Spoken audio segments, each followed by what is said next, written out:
starters. When did I first start playing this game? When did I first start playing this game? Just a couple days, I would say, after the DM banner left. No, not yeah, the DM banner. First time around when the game first started, after Yuji of a Saint while it was still going on, I had just missed it. My friend Donna Blades, he told me about this game, and I was kind of in and out on it. And then finally, when I gave it a try, I was hooked on this game, like totally. And of course, when I tried to, hurry and get a grip on stuff, I missed the DM banner, and then I only realized how bad I had messed up in. Okay, so you could imagine when DM came around, dude, I was so hyped. So that was definitely something to look forward to. I always had something to look forward to this whole time I was playing. Um, See, when I first did my selective summon, uh, I opted not to go for the in crowd. Everybody was, going crazy over Sez and Vildreds and stuff like that. But I mean, this right here, this is why this keeps you invested in a game. I picked Sigret. Why I picked Sigret? I loved her kit, and I loved her aesthetic, and I loved her look. Okay. Why it helped me, really, I'd say here. Okay, so here's my idea. Okay, if you're gonna be trying to play a game, pick a character that you're well invested in, because which is what you always should do, because it keeps you well invested in a game. You don't get bored, you don't get tired, because I mean you're gonna be seeing the same animations for these characters for a long time, especially for your first 5-star unit. So it's definitely advised that you pick your favorite unit. I mean, you could always go for the optimal starters and stuff like that, which is always a good route to take. But then again, with the rates that we got to deal with in this game, just like any other gacha, that the chances of coming across the one you want later down the road is it's kind of up in the air. But anyway, that's basically it. I ran with Sigret for a while. Story mode definitely. I'd say over the course, then usually, like I tell people, as soon as I start that game, it's really all about Wyvern 11. I'm literally like anybody else that you would see. When I first on my way climb to Wyvern 11, I was literally on every stream. I was following every stream. I mean, I didn't drop any donos, okay, but I made sure I put in my my 2 cents of appreciation in chat, okay. I'm not a fax machine. All right, there was no special messages or anything, but I voiced my opinions in chat and I got the help. Definitely, definitely was a challenge for me, but eventually, I was proud to see that with Sigret I was able to beat Wyvern 10, and then eventually a Wyvern 11. Am I currently using her right now? Right now, she's not geared or fully. She's a work in progress. So I plan on doing a one-shot Wyvern 11 team, so you can see the jump in progress there from when I first started the account. But you get my drift. So she's coming along. All this stuff is just placeholder. After that, when you beat Wyvern 11, you just keep going, and then eventually, you work from one golem to the next. Uh, Before then, we didn't have Asmonak 11, but after that came Golem. I would say was the second easiest, and then Banshee.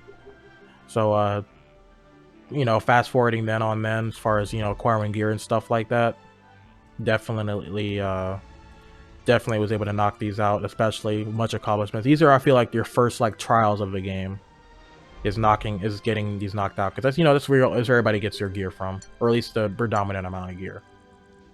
That's all I'm saying.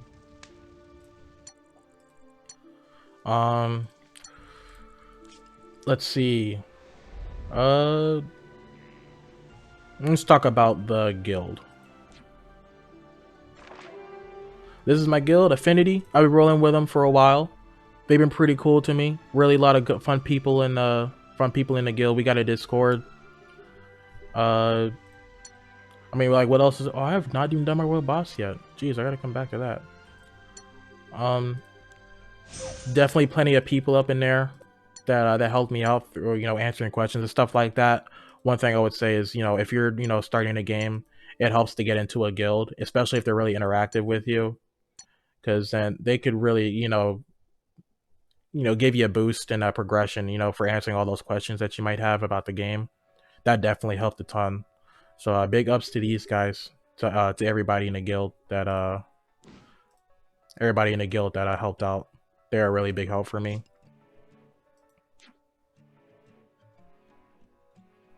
So aside for the guild, I guess let's talk about PvP. We'll do PvP and then we'll go to my unit roster, because that's probably like the main squeeze right there, you feel me? Alright, so oh yeah, World Arena. Right now, in World Arena, once it came out, it's very interesting. I feel like this is where most of the fun is, aside from most of the fun and challenges is a World Arena, because I feel like it's not, I feel like you're cheating yourself when you're just doing PvE or just doing PvP. I feel like, not everybody's competitive, but I feel like it adds an element that, helps you test your knowledge on a game and helps improve without even knowing it. So definitely give World Arena a shot if you haven't already. I'm not really that into it right now because there's really no rewards out for it. There were talks on streams about, giving out, skin, exclusive skins and limited skins and stuff for units and stuff like that. So that's definitely what I'm itching to do. So as soon as they implement that, I'm going to be into World Arena 100%. So y'all can look forward to that, definitely. So definitely look at World Arena try when you get the chance. Okay, Arena. As you can see, I am in Challenger 5. Challenger, over a while, once I start getting the hang of, getting a firm grasp on the game, I started climbing from, a gold, which is where people were at mostly when you're still, learning the game, or, when the things start, looking up for you, stern of, gear requirements and stuff like that.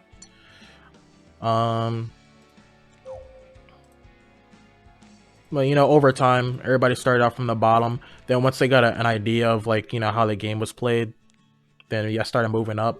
I think it was around here when gold, when I hit masters right here, was around the time that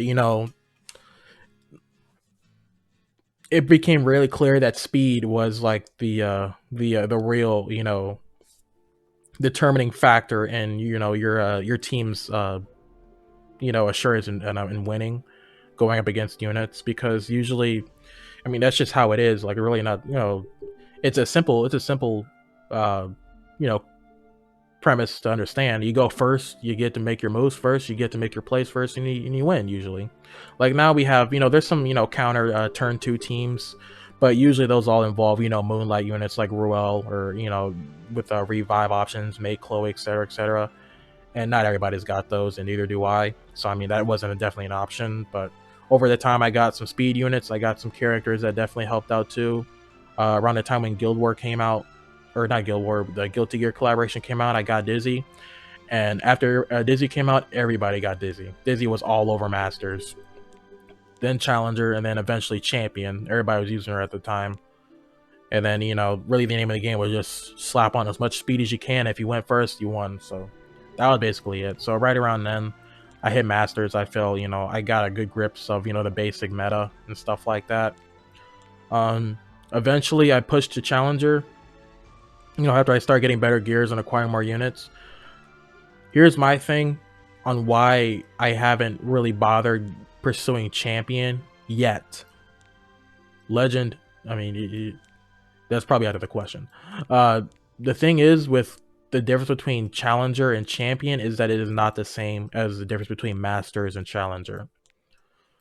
With Champion from Challenger, I feel like there's like a steep curve in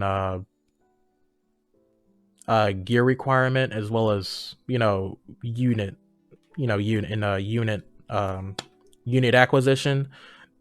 Eventually you're going to get to the point where there's just some units that vastly outdo most others, and if you don't got them, then that's kind of tough luck on you.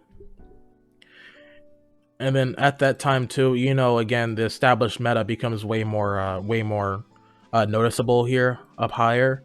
And I feel like up there it's way more, stressful for me personally to be able to maintain Champion.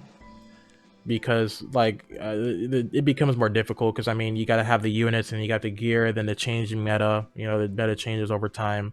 It was it becomes a hassle for me, and really like right now what I've been doing is probably see a lot of people doing. I've just been sitting at Challenger. One people the thing that I don't point out is that at Challenger 5, people don't even attack you. I once went a whole arena week, maybe even longer, that I was not attacked a single time for that whole week arena. I wasn't attacked at all. And my arena team isn't really all that's really special. It's been like this for a while now. I got Angelica, Lilius, Seaside Bologna, and Dizzy. Nothing not out of the ordinary, and that's what I've been rolling with. But all I've really been doing is just using it as a way to just stack up on resources. And by that I mean I just been stacking up on Skystones, because PvP really helps you out with your Skystones. So my best option is try and push to Challenger. That should be at least your minimum goal, is to push to Challenger, because it's definitely attainable. You may not have to have the units, but with the right gear, with a decent gear build, then it's definitely attainable. Like you won't be ripping out your hair to get the Challenger. So that's what I feel is a good thing. Champion, that's a bit more stressful for me personally. So eventually I'll probably get around to doing it. Hopefully when I get some more ML units, But that's really that. I've just been sitting a Challenger stacking up on Skystones, and they really give a lot. So if you're trying to, have an extra couple Skystones for a couple bookmarks that you're probably short of for that one unit you're trying to summon for, just do more PvP. Like I said, not everybody's competitive, but I mean, you're kind of neglecting yourself on resources as well as, enjoyment of the game if you're not, playing both sides. So there's that.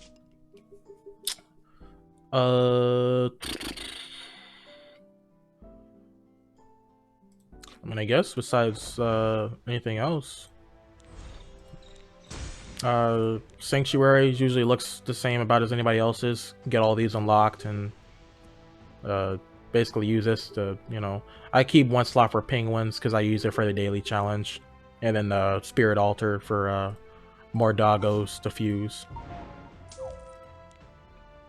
Oh yeah, get more gold. Yeah, see, another thing too that you got to learn quick too is to maintain your resources. And by that I mean don't be going nuts. Spend what you think you should, if you know what you're gonna, if you know your limits. You know what I mean? Because I mean not everything is worth just dumping all your resources in, because it takes a while to get it back. Definitely not ridiculous pace, but I mean it can be a hassle, especially when a new unit comes out, or if there's an artifact you get that you want to equip but you don't have the gold. It really becomes a pain. So really you just gotta play patient and just watch it grow, because it grows at a decent rate, I feel, fair enough rate. Plus with the reputation challenges and stuff like that, you always want to do your dailies. I always do my dailies every day. There are some times where I skipped maybe like a couple days in a row, but I've really been good about it now, because that's really where you can get a lot of your currencies from, and they stack up pretty quick too.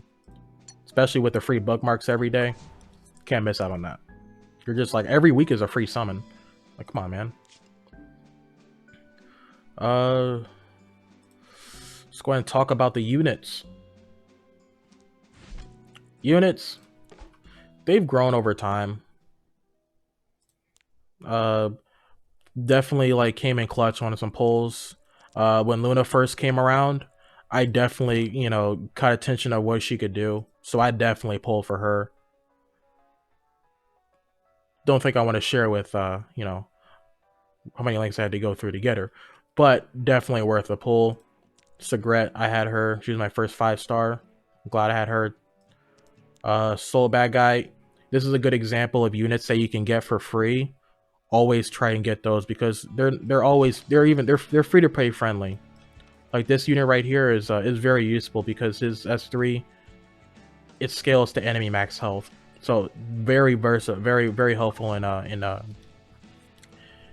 and during hunts and stuff like that, definitely.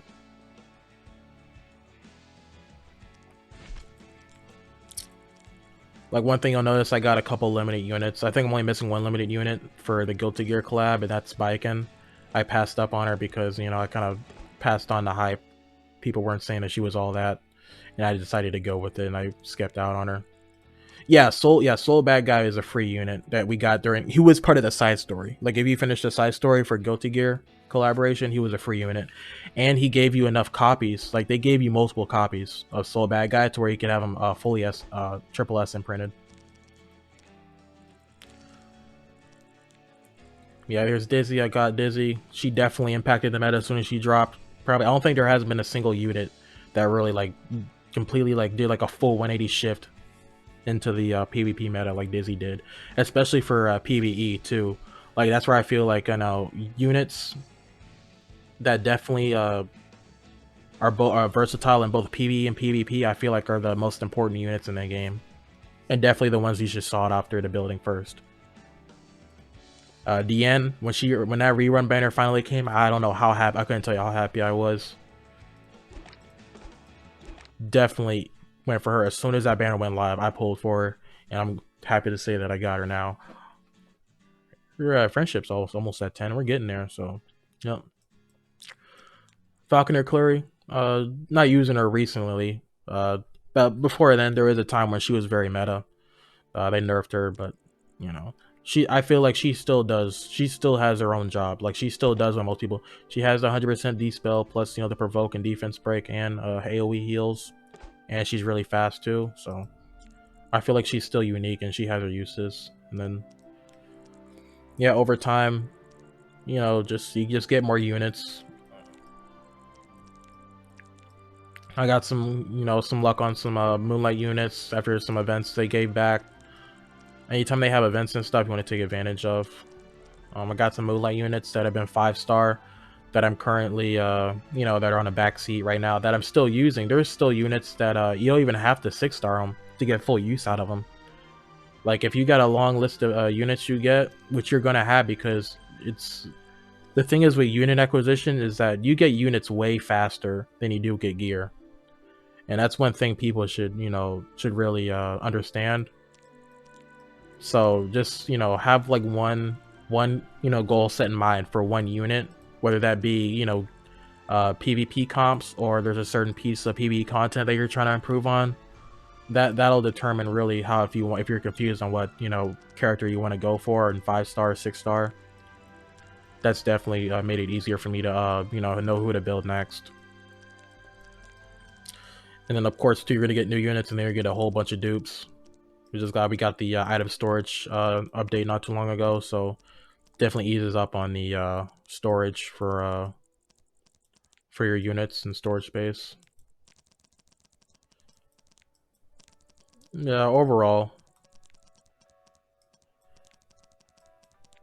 I'd say, like, as of right now, I'm satisfied with my account. Like, right now with my account, I'm completely satisfied of it. I'm happy with what I like accomplished and stuff like that, and what I know that I can, like, all the stuff that I can do in the future. Like, I'm enjoying the game. I have units that I enjoy playing with. I have my favorite units. I mean, I have like there's a good community here. There's a good community here for people that, you know, that are trying to learn the game too, that were in a position that I was. So I feel like that's like where the first passion is about joining this game, is teaching people or helping people with it. Not even just teaching them, just helping them. Like, literally just making it my problem is, you know, just something I can't help but, you know, do. Especially if, like, you know, it helps, you know, they get over a strong hurdle. So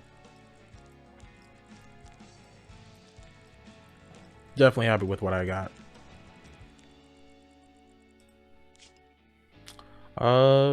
Let's see, besides that, I mean,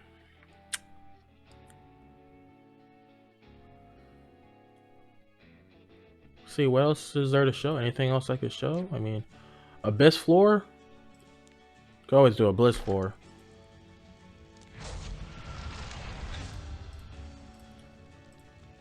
There was a point where I did not care about Abyss floor, but anything you probably want to tell new players, which I ended up catching on, is that Abyss floor you should always push, at least early on. That was my mindset.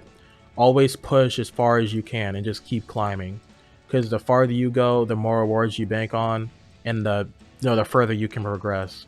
All these free rewards, like these gear sets, bookmarks, sky stones, charms, gold, lots and lots and lots of gold, definitely rocking my progression up and help me, get through a bunch of hurdles and stuff, especially in hunts and PvP content. So always, if you're doing Abyss and I don't know, you're just starting out or you're relatively low in the floor count, if you can't beat a floor and you can't beat it, at least do your purifications, because you get good gold currency and stigma. So that's just more recesses for you to be stacking up. But always, every now and then, switch something up and try and try some new statistics. And we also got the replay function too. So if there's ever if you want to go back and play something for fun, play a stage for fun, and you can always do that too.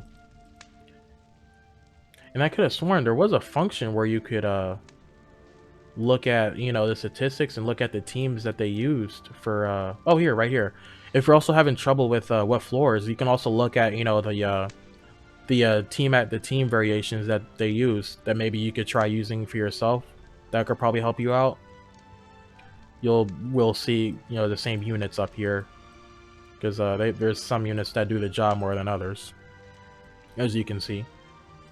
But yeah. Oh, what do you know, DJ? The same squad for floor 90. That's not bad. Oh, some people went for the Curious Cheese. I see him.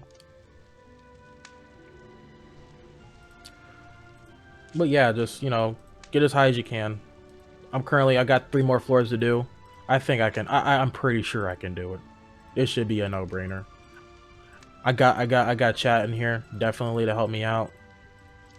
So not worried about that. This should be taken care of in 2 days max. Okay, 2 days max, and you guys aren't gonna miss out on that. Definitely. I think that's it. I mean, I got some kitties, I got some dragons, I got some, I got drops of Kool-Aid, some paperweights, some Shy Guys from Mario Kart, snowflakes, whatever this is.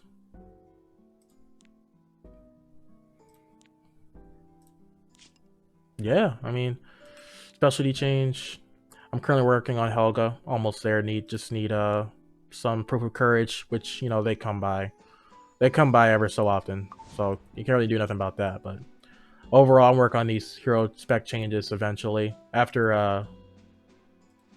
I finish Helga, I'm definitely gonna go back and do Wanda, because she's definitely viable too in PvP.